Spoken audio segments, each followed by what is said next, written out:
It is April 23rd, Tuesday, and I just had a birthday on Saturday.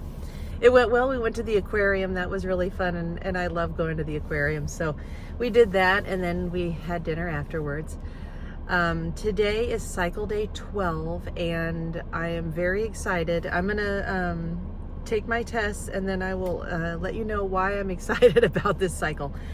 You know, I'm usually very hopeful with every cycle, but I did something different this cycle, and I'm really curious to see if it works. For testing today on cycle day 12, I have my Mira and the wand that does the 3 hormones. In learning about Mira, I've learned that there are many different ones, and some only do 1 or 2, and there is a separate PDG wand, but I couldn't find how to order it separately. Like it was always a part of a package. And a lot of times it was with these adding the extra, but this does PDG already. So this does the 3 estrogen, the E3 estrogen, and the LH and the PDG, the progesterone metabolite. I notified my donor yesterday that things were on track. I messaged him today saying, we're definitely on track. Go ahead and ship today. So, yeah, so go ahead and do this for 20. 1, 2, 3, 19, 20. This one off, and you put it together like that. Turn the Mira on. Okay, and it says ready to test. So I stick that, and it beeps. And it has started the timer at 21 minutes. I can't believe I'm already at this point. I'm gonna go ahead and do this for fun. Now here's the thing, I have been saying for many months now that these are for fun and they don't matter, but actually they're still very helpful, because even though they're technically positive for this are when the lines are matching. When the test line matches the control line, you can consider that a positive test and that you're having your surge. Well, because I'm in perimenopause and my hormones are so high, I'm always positive in that way. But it is still helpful, because even though it'll always be positive, I'll still get a dye stealer that's like positive. So my baseline for this are matching lines, but my positive gets up to like 1.68. So that's kind of, so when I'm having that peak, it's about 1.68. But what I cannot do is depend on the strips to let me know that I'm having my surge, because even that will fluctuate. So honestly, it is the Letrozole protocol, that rhymes, that I'm doing, where I have figured out that when I am done taking the last set of pills for my, and that's very dark. I love it I'll just show it to you right now. Look at how, okay. Anyway, when I lost my train of thought.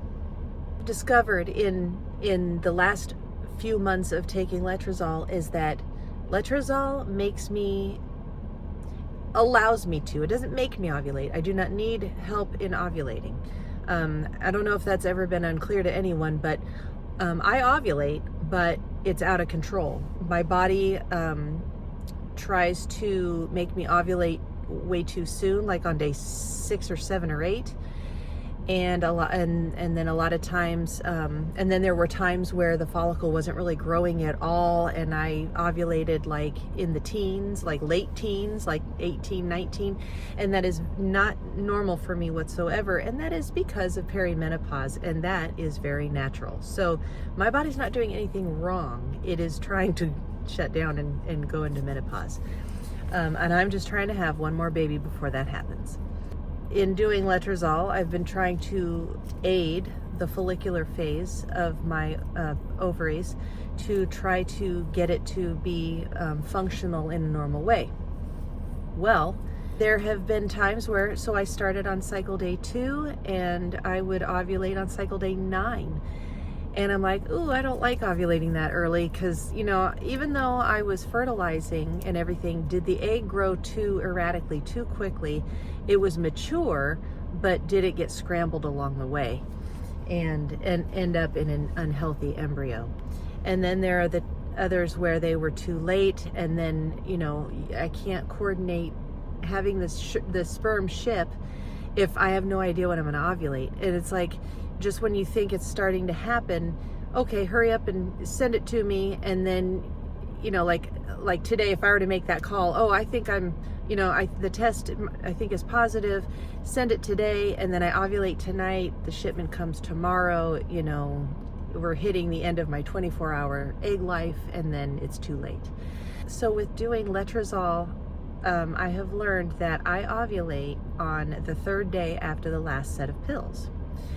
The new thing that I've done is, and I'm not a doctor or a nurse. I am going off of the appointments that I've had with the nurses and doctors. So I'm gathering the information that I get from them. I also gather information that I get from people like you who have had your own experience and you share it with me. And then of course, you know, just all the doctors that I've been to in the past with IVF and everything. So anyway, when I was at CNY, you know, a few months ago, I was on Letrozole for the 2 to 6 day protocol. So you take the pills for 5 days. And I don't remember if I was on 5 milligrams at that time or if I was at 7.5, I'm not sure. And I'm doing 10 right now, just to let you know. So I'm doing 10 milligrams for 5 days. Well, anyway, there was one of those cycles where I started on cycle day 2 and I took it until cycle day 6. So 2 to 6, 5 days. I can't remember if it was cycle day 7 or 10 that I went in. And she's like, your follicles should be bigger than this. And, you know, and I can't remember what cycle day it was, but the size they were didn't match with the growth, you know, the progress that they should have had. So she goes, I'm going to put you on another 5 days of Letrozole. And I thought, can you do that? Like, I didn't question her. I'm like, okay. You know, I didn't really know that was a thing. And, you know, and I kind of did a little Googling. You know, you got to be careful with Google because you don't want to just Google something and take the first answer you get as gospel, because a lot of people do that. And, you know, and Google's great for common questions or things like that, but don't just take the first answer that you get and decide that that's the way it is, because there are a lot of things out there that are just not true. So anyway, but I did a Google search. I figured that was safe and for this type of thing. And sure enough, there were articles in there about 10-day protocols. And so the nurse had me on a 10-day protocol. And so here it is. I'm doing what, you know, then you Google it and you're like, oh yeah, it's a real thing. People are on 10. And what I didn't know too was, if I remember correctly, the article was saying that Letrozole was actually first used for cancer treatment. But on the flip side, if you take it for too much too long, it can have a hand in osteoporosis. So, you know, you don't want to be on it forever, and you don't want to, so you don't want to be on it for too much for too long. And so that's definitely something I'm considering, you know, that I need to just, you know, if I don't get a pregnancy in the next month or two, I'm going to go ahead and go off Letrozole, because I don't want it to affect my health in a negative way. So anyway, but it's been good for predicting ovulation. So what I did was I decided to get 2 prescriptions, because I had 2 refills for the 10 milligrams for 5 days. And this cycle, I started Letrozole on cycle day 1, not cycle day 2, cycle day 1, because cycle day 1 is when I get pinching and cramping, and things are waking up, my ovaries are recharging to start another follicular phase. So I started my pills on cycle day 1, and I took for the first 5 days, and then I got my prescription refilled again, and I took for another 5 days from cycle day 6 to cycle day 10. So because what I wanted to attempt, and this is my own experimentation, and I'm doing this outside of the clinic and everything. They seem to be working off a lot of hunches and guesses as well. I am going to, hopefully with this experiment, I'm hoping that Letrozole controlled my entire follicular phase by growing the follicles up slowly, steadily, and carefully, so that they are not being scrambled and that they are not a mess when they finally come out of me. That this is going to help me produce an egg in a healthy, natural, normal way. And well, natural, And then going off the Letrozole allows my body to kick back in with the natural process of the luteinizing hormone coming in and having a surge and ovulating on cycle day 13, which is my normal ovulation day. It is my normal natural ovulation day. It's the ovulation day where I got pregnant with my daughter, who is now 5 years old.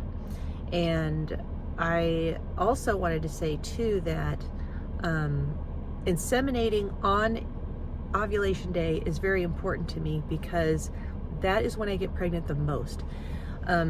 It's sad that I've had as many chemical pregnancies as I've had, but in having those chemical pregnancies, I got to learn that I am most likely going to get pregnant if I inseminate on the very day I ovulate.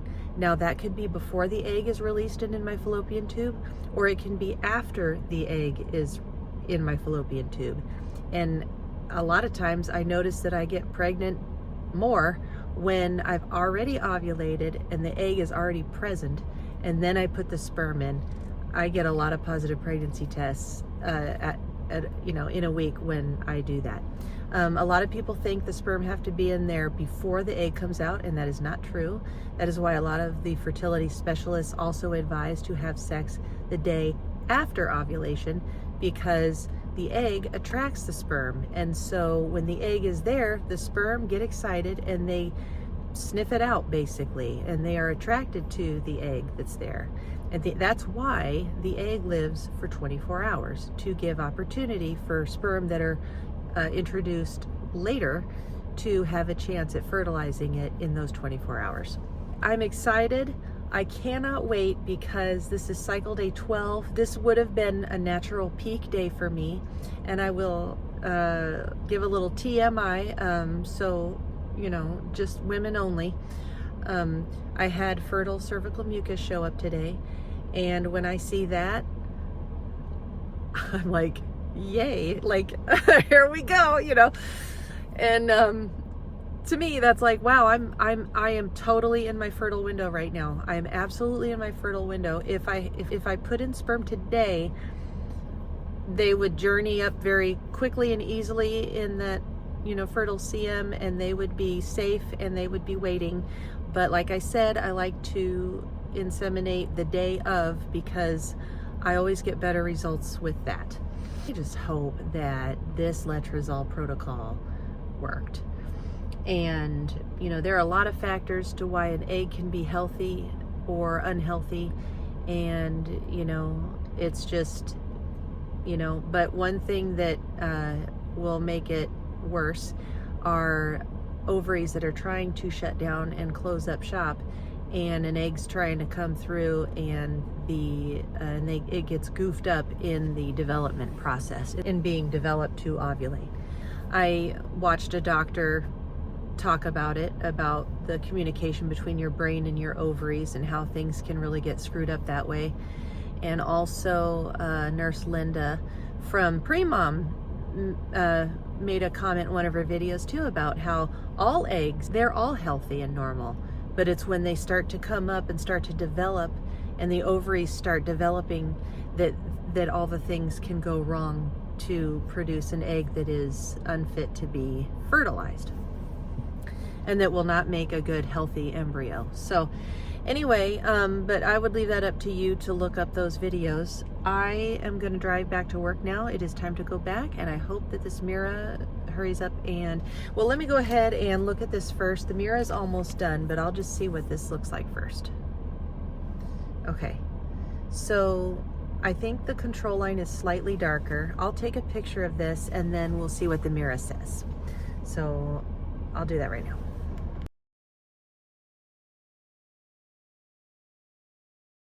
Okay, so it has been a couple hours later. I had to wait until I got off work before I could go over the results of the Mira.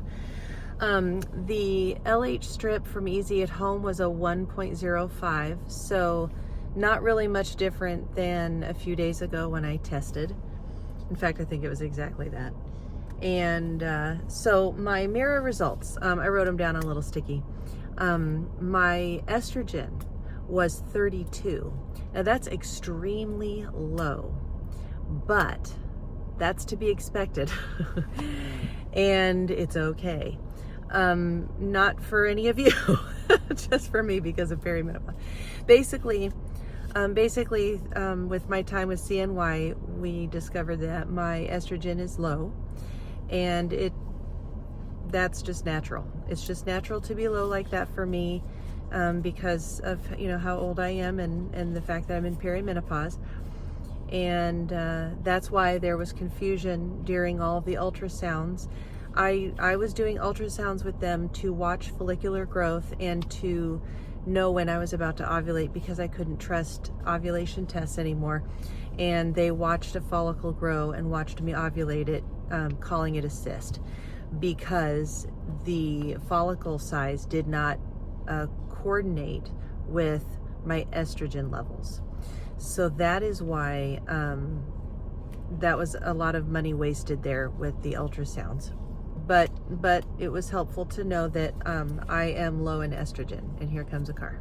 So having an estrogen of 32, although it is not great, average range that Mira gives it for ovulatory phase is a 120 to a 400. So that's really low, but it doesn't matter for me. It's to be expected for how old I am and the fact that I'm in perimenopause. I'm feeling all of the good ovulation symptoms. I'm feeling major back pain as of this afternoon. My ovaries are feeling very full, and I'm feeling a lot of activity in my ovaries. And I had the appearance of fertile cervical mucus this morning. So all of the ovulation signs are there, and so I'm not worried about Mira giving me a 32 on estrogen. Now, and PDG is like less than 1. So again, the average for ovulatory phase, which I'm not even at yet, I'm hoping to ovulate tomorrow night, is a 3 to a 7.5. So again, not worried about the progesterone right now. My concern is, my goal is to not ovulate before I get the sperm inside me. So I'm fine with that too. The LH is a 22, and the ovulatory range for Mira is 7 to 25. So I'm good on the LH. So my body is preparing to ovulate regardless of, my estrogen not reflecting the follicles that are there. So I'm okay with that. And, I might peak tonight. I'm going to test tomorrow. I don't know if I'll be able to film. That's why I went ahead and made this video now, because either way, I wanted to let you know that I am on board for insemination tomorrow, which is Wednesday, and I'm excited about it. And I will then start my suppositories and my injections. So injections went well in the beginning. But the more you do it, the more sore you get, the more bruised you get, and the less places you have to inject, and you start running out of spots. And yeah, it was gross. My second to last injection, it was gross. And anyway, but that's what we do. You know, we do whatever it takes. We take our supplements, we take our shots, we do whatever it takes because our kids are worth it. So anyway, that is it for me for this video. I'm, you know, hoping that tomorrow goes well and that everything works out. I have a busy day tomorrow. We have kindergarten orientation tomorrow night, so I'm trying to figure out when insemination is going to happen, if I'm able to go home at lunchtime to do it, or if I have to do it after the orientation, which is going to be around 8:30, 9 o'clock. So I wanted to give you guys kind of a heads up. So yeah, insemination day, I probably won't get to film it all.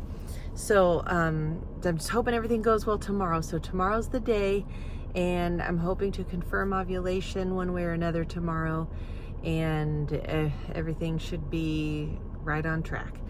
Hopefully the letrozole has worn off to where my body will ovulate on day 3 after the last pills. Tomorrow is the big day. My sperm arrive and I will inseminate tomorrow, and I hope everything goes well. I hope all of you are doing well, and I look forward to testing next week. And that is it for now, and I will see you next time. Bye.